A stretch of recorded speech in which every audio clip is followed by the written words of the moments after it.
Big boss Kannada season 12ರಲ್ಲಿ ಗಿಲ್ಲಿ ನಟ ಅವರು one man show ಆಗಿದ್ದಾರೆ. ಗಿಲ್ಲಿ ಸುತ್ತವೇ ಇಡೀ ಮನೆ ಕಂಟೆಂಟ್ ಇರೋದು. ಗಿಲ್ಲಿ ನಟನ ಕಾಮಿಡಿ ಕೌಂಟರ್ ಅಟ್ಯಾಕ್ಗೆ ವೀಕ್ಷಕರು ಫಿದಾ ಆಗಿದ್ದಾರೆ. ಈಗ ರಜನಿಕಾಂತ್ ಅವರು ಹೊಗಳಿದ್ದಾರೆ ಅನ್ನೋದು ಸತ್ಯನಾ ಇಲ್ವಾ ಅಂತ ಈ ವಿಡಿಯೋದಲ್ಲಿ ನೋಡೋಣ.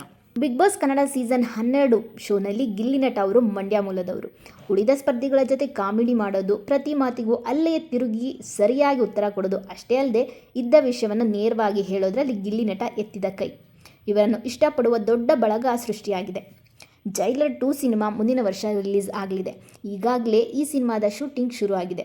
ಶೂಟಿಂಗ್ ಸಮಯದಲ್ಲಿ ರಜನಿಕಾಂತ್ ಅವರು ಕನ್ನಡ ಬಿಗ್ ಬಾಸ್ ಕುರಿತು ಮಾತನಾಡಿದ್ದಾರೆ ಎನ್ನುವ ಪೋಸ್ಟ್ ಒಂದು ವೈರಲ್ ಆಗ್ತಾ ಇದೆ. ಇದರ ಸತ್ಯಾಸತ್ಯತೆ ಏನು? ಜೈಲರ್ ಸಿನಿಮಾದಲ್ಲಿ ರಜನಿಕಾಂತ್ ಅವರು ಟೈಗರ್ ಮತುವೆಲ್ ಪಂಡ್ಯನ್ ಎನ್ನುವ ಪಾತ್ರ ಮಾಡಿದ್ದರು. ಅಂದಹಾಗೆ ಜೈಲರ್ 2 ಸಿನಿಮಾದಲ್ಲಿ ಸಂತಾನಂ, ವಿದ್ಯಾ ಬಾಲನ್, ವಿಜಯ್ ಸೇತುಪತಿ, ರಮ್ಯಾ ಕೃಷ್ಣನ್, ಯೋಗಿ ಬಾಬು, ಶಿವರಾಜ್ ಕುಮಾರ್, ಮೋಹನ್ ಲಾಲ್ ಅವರು ನಟಿಸಿದರು. ಈ ಸಿನಿಮಾ ಮುಂದಿನ ವರ್ಷ ತೆರೆ ಕಾಣಲಿದೆ. ಜೈಲರ್ 2 ಸಿನಿಮಾ ಶೂಟಿಂಗ್ ಟೈಮ್ನಲ್ಲಿ ತಮಿಳು ಯೂಟ್ಯೂಬರ್ ಒಬ್ಬ ನಿಮ್ಮ ನೆಚ್ಚಿನ ತಮಿಳು ಬಿಗ್ ಬಾಸ್ ಸ್ಪರ್ಧಿ ಯಾರು ಎಂದು ಪ್ರಶ್ನೆ ಮಾಡಿದ್ದಾರಂತೆ. ಅದಕ್ಕೆ ರಜನಿಕಾಂತ್ ಅವರು, ಕ್ಷಮಿಸಿ, ನಾನು ಯಾವುದೇ ರಿಯಾಲಿಟಿ ಶೋ ನೋಡೋದಿಲ್ಲ. ಪುಸ್ತಕ ಅಷ್ಟೇ ನನ್ನ ಹವ್ಯಾಸ. ಆದರೆ ನನ್ನ ಧರ್ಮಪತ್ನಿ ಕನ್ನಡ ಬಿಗ್ ಬಾಸ್ ನೋಡುತ್ತಿರ್ತಾರೆ. ನನಗೆ ಗಿಲ್ಲಿ ಬಗ್ಗೆ ಅವನ ತಮಾಷೆ ವಿಡಿಯೋನ ತೋರಿಸ್ತಾರೆ. ತುಂಬ ಎನರ್ಜೆಟಿಕ್ ಹುಡುಗ ಗಿಲ್ಲಿ, ನನಗೆ ಫೇವ್ರೆಟ್ ಸ್ಪರ್ಧಿ ಎಂದು ರಜನಿಕಾಂತ್ ಹೇಳಿದ್ದಾರೆ ಎನ್ನಲಾದ ಪೋಸ್ಟ್ ಒಂದು ಈಗ ವೈರಲ್ ಆಗ್ತಾ ಇದೆ. ಜೈಲರ್ 2 ಸಿನಿಮಾ ಶೂಟಿಂಗ್ ಟೈಮ್ನಲ್ಲಿ ರಜನಿಕಾಂತ್ ಅವರು ಯೂಟ್ಯೂಬರ್ ಒಬ್ಬರಿಗೆ ಮಾತಿಗೆ ಸಿಗುತ್ತಾರೆ ಅನ್ನೋದೇ ಡೌಟ್ ಇದೆ. ರಜನಿಕಾಂತ್ ಸದಾ ಬ್ಯುಸಿಯಾಗಿರ್ತಾರೆ. ಅವರ ಸುತ್ತ ಸದಾ ಗನ್ಮ್ಯಾನ್, ಬೌನ್ಸರ್ಗಳು ಇರ್ತಾರೆ.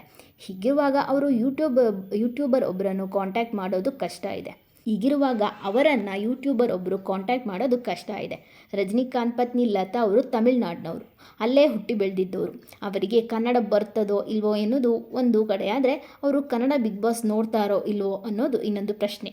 ಗಿಲ್ಲಿ ನಟ ಅವರ ಅಭಿಮಾನಿಗಳು ಸೃಷ್ಟಿ ಮಾಡಿದ ಪೋಸ್ಟ್ ಇದಾಗಿದೆ ಎಂದು ಮೇಲ್ನೋಟಕ್ಕೆ ಇದು ಕಾಣ್ತಾ ಇದೆ.